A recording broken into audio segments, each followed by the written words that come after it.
Transmission ng Mazda BT50. Ayan yung kasama ko. LED frame. So ayan ang susunod pagkatapos mabuo.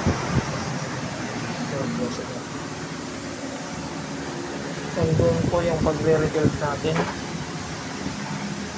Ayan.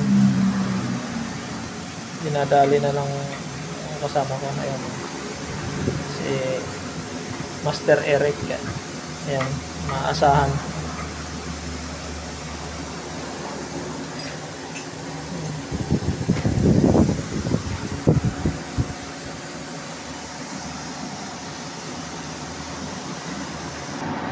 Para dito yan sa helmet.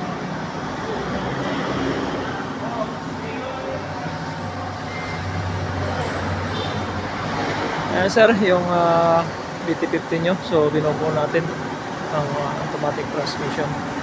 Siyempre, pati AGR cleaning na rin tayo. So, nalinisan na yan, kapal ng dumi.